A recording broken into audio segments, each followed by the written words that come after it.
Morte é um evento trágico na vida de qualquer indivíduo e afogamento é seguramente uma das formas de morrer. Mas você sabia que tudo isso é devido à presença da membrana e a forma como passam as substâncias? Quer perceber como isso funciona? Vem comigo.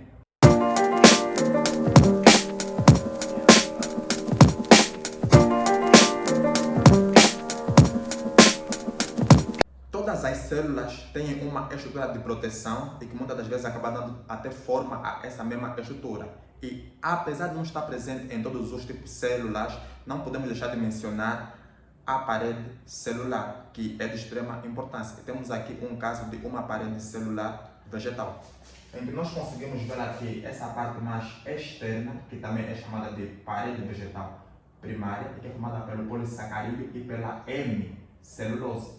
E temos aqui mais ao centro a zona interna, que é chamada de parede vegetal secundária e que é formada pela celulose. Essa parede vegetal ela é rígida, ou seja, densa, mas porém ela é permeável, ela permite a troca de substâncias entre o meio externo com o meio interno e vice-versa. A parede celular não é uma estrutura exclusiva dos vegetais. Ela também está presente em outras estruturas, como podemos ver as bactérias, que no caso ela tem uma parede vegetal formada pelo peptoglicano ou pelo peptido glicano. As algas, que têm uma parede celular de celulose ou de sílica, e os fungos, que têm uma parede celular formada pela quitina. A membrana citoplasmática ela é uma bicamada fosfolipídica e podemos chamá-la de bicamada porque nós temos essa primeira porção aqui e depois temos essa segunda porção. Então agora nós temos duas camadas de fosfolípidos. Os fosfolípidos é um grupo específico de gorduras em que nós temos uma cabeça que é formada por fosfato e temos uma cauda que é formada por ácido gordo ou ácido graxo. Essas estruturas têm uma complexidade que recebe o nome de anfipáticas. Isso porque elas se comportam de modo diferente, onde nós temos uma cabeça que é polar, ou seja, aceita a passagem de água, mas temos uma cauda que é apolar, que não aceita a passagem de água. E é por esse motivo que elas se organizam dessa forma, em que nós temos a cabeça virada para o meio exterior e as caudas viradas para o meio interior. Nós também temos as proteínas, que elas podem ser de dois tipos, em que nós temos a proteína, que é esta grande, que ela passa por toda a membrana e vai receber o nome de proteína integral ou transmembranar. E temos essa proteína que muitas das vezes fica associada à cabeça dos fosfolípidos e que não atravessa a camada fosfolipídica, que nós vamos chamar de proteína periférica. Essa proteína ela acaba ganhando inúmeras funções, desde receptores, adesão, enzimática e transporte. E, sem esquecer, temos que mencionar aqui essa estrutura que parece um cálice, e se não, imaginem que é um cálice de vinho, e que vai receber o nome de glicocálice. Isso porque é uma estrutura de açúcar que tem um formato de cálice. Ela muitas das vezes é responsável pela defesa e pelo reconhecimento. Esse reconhecimento tem muito a ver com a orientação dos órgãos. Imagina que o indivíduo esteja a se desenvolver, é importante que tenha uma estrutura que lhe diga: olha, você é uma célula do fígado, então vai para o fígado, tu estás numa zona cardíaca. Então é isso que faz o reconhecimento de um glicocálice. Essa membrana citoplasmática é de extrema importância e para mim é a estrutura mais importante que uma célula pode possuir, porque ela é viva, elástica e até faz flip-flop. Ela é viva por quê? Porque ela não é estática, ela acaba ganhando movimento e consegue ter uma certa elasticidade para permitir a entrada e saída de substâncias. Isso vai nos levar a um ponto que a gente chama de permeabilidade seletiva, ou seja, a membrana citoplasmática ela permite que substâncias atravessem ela, só que ela vai escolher de modo específico aonde é que essas estruturas vão passar, daí a permeabilidade seletiva. Epa, espera ali, vocês passam, mas eu escolho como e quando vocês passam. E essa membrana citoplasmática ganhou o nome de modelo do mosaico fluido. É o modelo do mosaico fluido porque, como já mencionamos anteriormente, ela não é estática, ela ganha movimento. Imaginem que tenham obras em casa e o vosso ladrilhador esteja a montar mosaicos. Esses mosaicos é como se fossem as proteínas. E o chão em que senta esse mosaico são os fosfolípidos. Então ele tem a liberdade de decidir trocar um mosaico de uma posição para a outra se ele achar conveniente. Logo ele flui esses movimentos.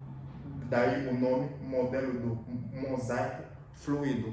Se organiza essencialmente de gordura, fosfolípidos, duas camadas e de proteínas que estão encaixadas nela. E é por isso que ela é uma bicamada fosfolipoproteica. É hora de ver como as estruturas passam e como passam. Nós temos este modelo de membrana citoplasmática ou membrana celular e nós temos um caso de transporte passivo. É transporte passivo por duas coisinhas específicas. Uma, ela não gasta energia para fazer essas substâncias atravessarem a membrana, tanto do meio exterior quanto do meio interior. E elas são a favor do gradiente de concentração. Ou seja, nós estamos a dizer que ela tem uma necessidade muito grande em equilibrar as coisas.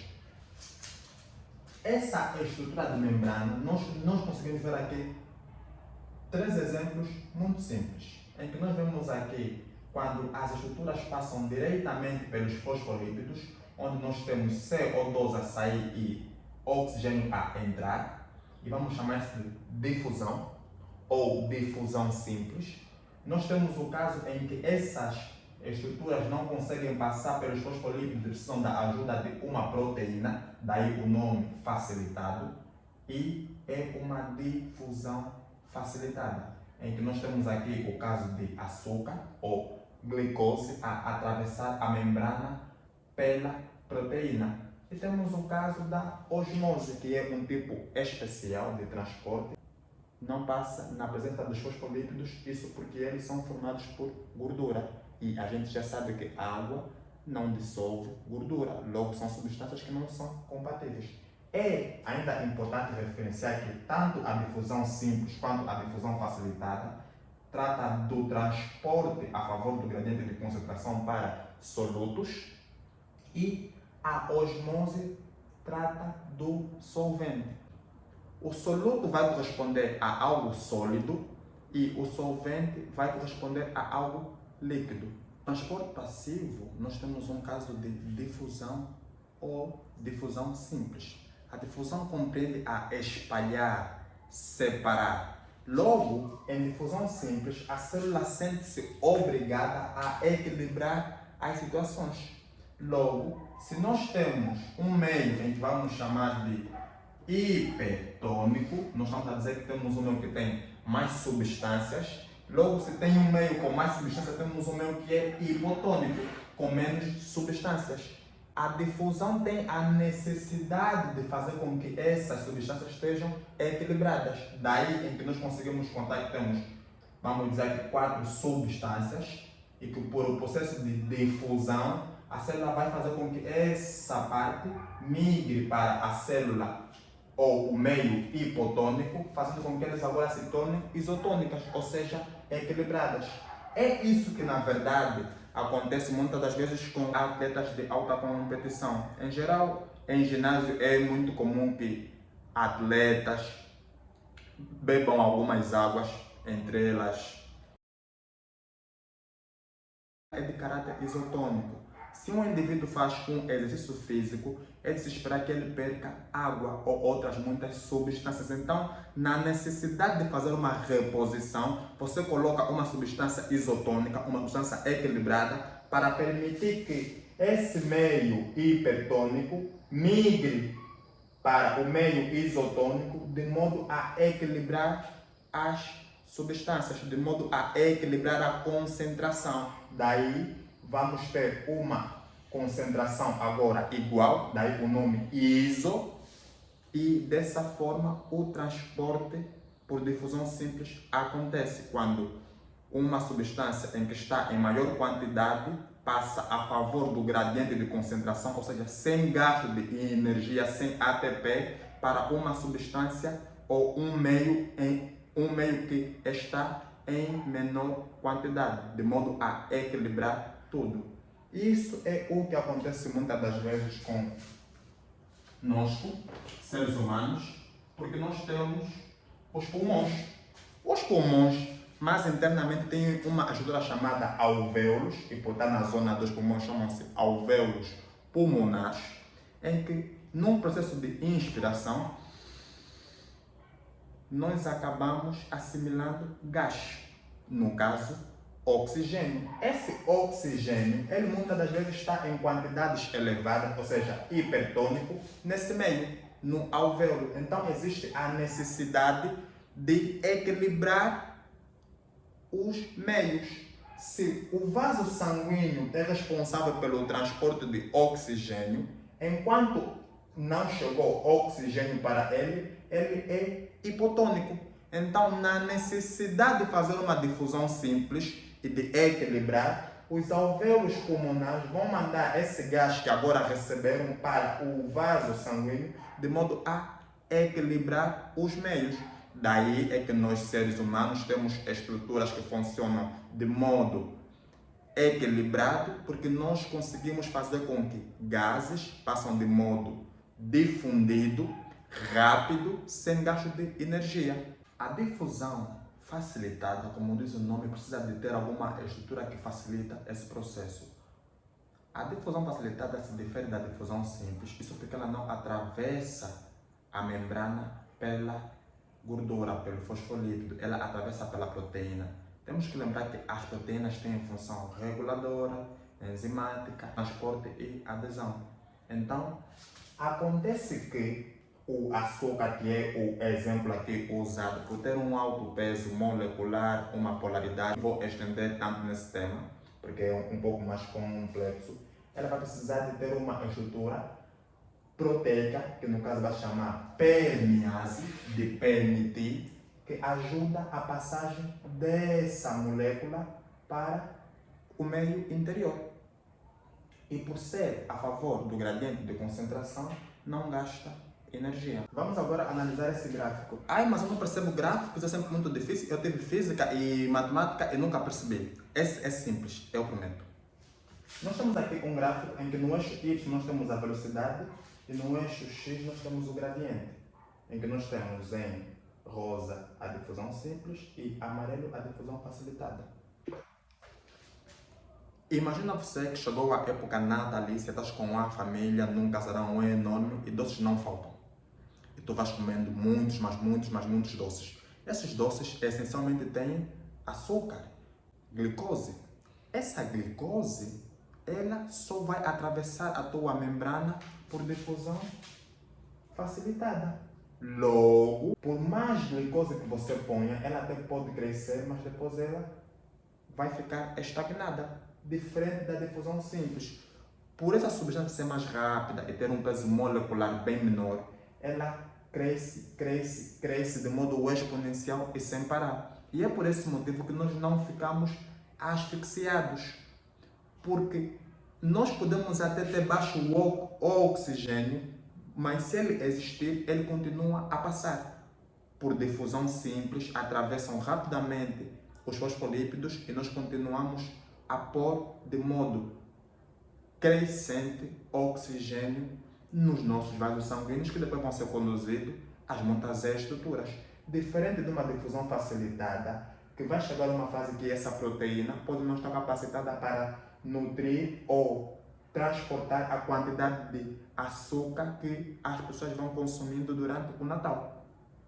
E é dessa forma que a gente pode interpretar um gráfico que é muito simples, não tinha nada de especial ligado à física ou matemática, mas ele é bem comum em exames de admissão. Então, se calhar, seria bom fazer um print ou pausar o vídeo. Osmose é um tipo de transporte especial que envolve a água como solvente e que essa água tem a necessidade de dissolver substâncias.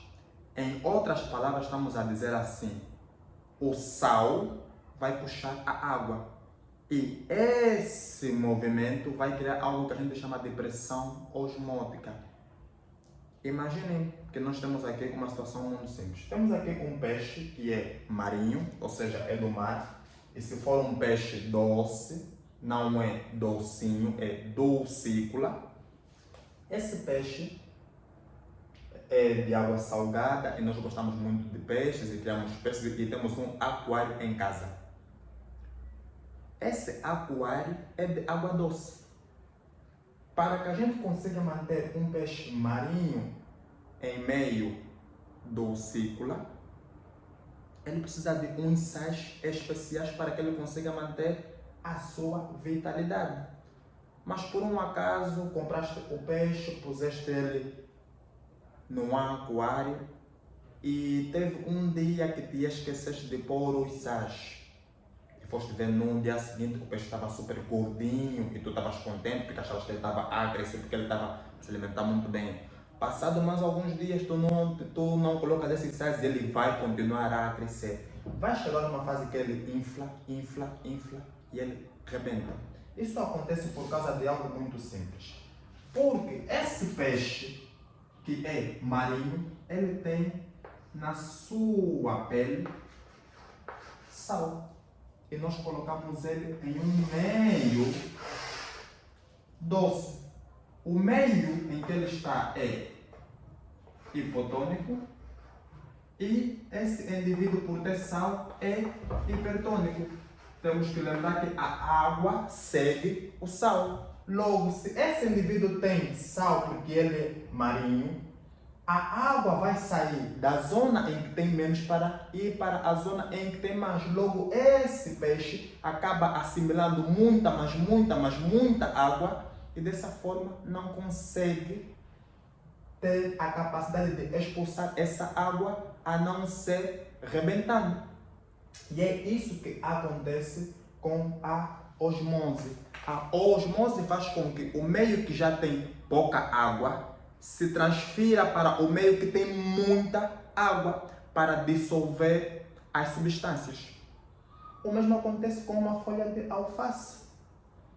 Tens uma folha de alface, decides temperar ele 1 hora, 30 minutos antes de jantarem. Quando chegarem lá, o que vai acontecer? Essa folha vai estar murcha. Vai estar murcha por quê? Porque dentro desse alface tinha água, mas a gente colocou sal. E por colocar sal, ele vai se tornar hiper.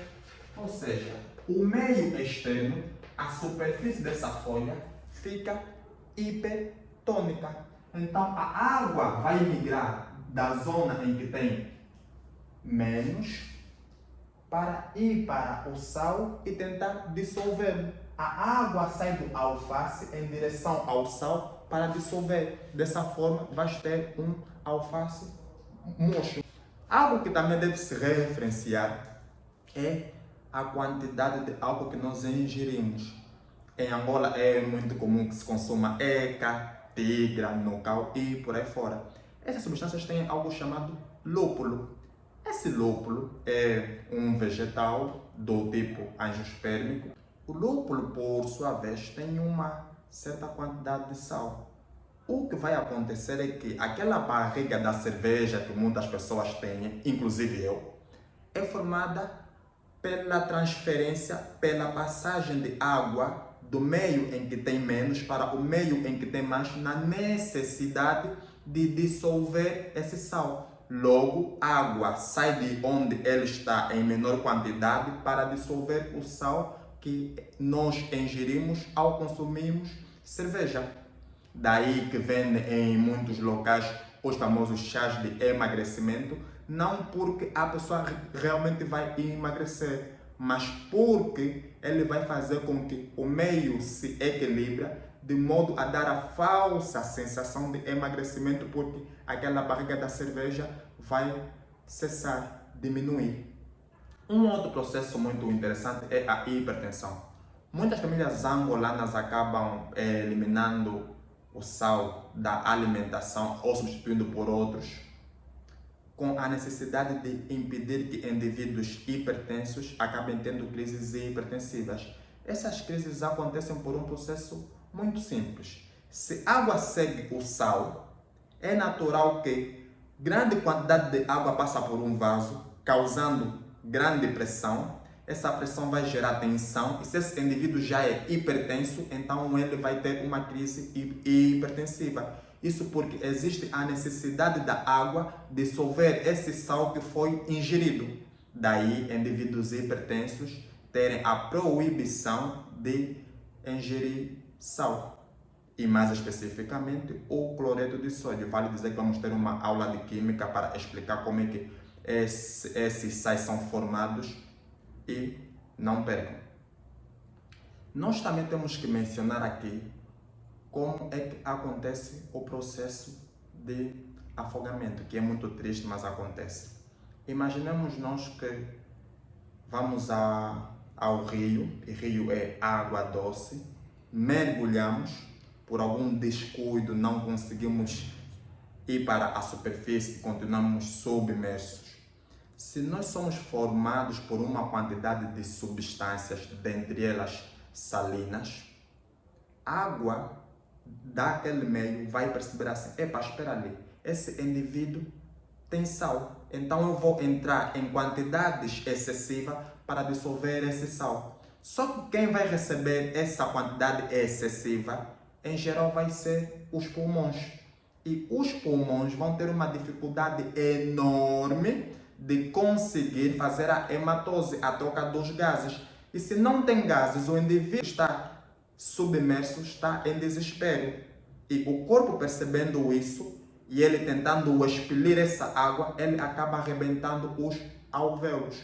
E se ele arrebenta esses alvéolos, já não há trocas gasosas. E se já não há trocas gasosas, o processo que acontece a seguir é a morte celular. Logo, um indivíduo morre por afogamento quando ele ingere quantidades excessivas de água e por ter uma célula animal, ou seja, tem apenas uma membrana que, apesar de dar proteção, não é extremamente resistente, acaba rompendo, porque a quantidade de água é tanta que essa célula precisa expelir essa água e a única solução que ele encontra é fazendo uma rotura nessa membrana, fazendo com que a água saia. E dessa forma os alvéolos pulmonares explodem, os pulmões param de funcionar, o indivíduo para de receber oxigênio e ele chega a óbito. É triste, mas isso infelizmente acontece com muita gente. Então, um conselho: não sabem nadar, evitem ir para zonas distantes ou desacompanhados. Ei, se você está gostando desse tipo de conteúdos, curta e se inscreva no canal para não perder nada. Comente e compartilhe com os seus. Não morram, paz e amor e outras coisas mais das igrejas. E lembre-se, mesmo que não gostando da aula, já foi dada.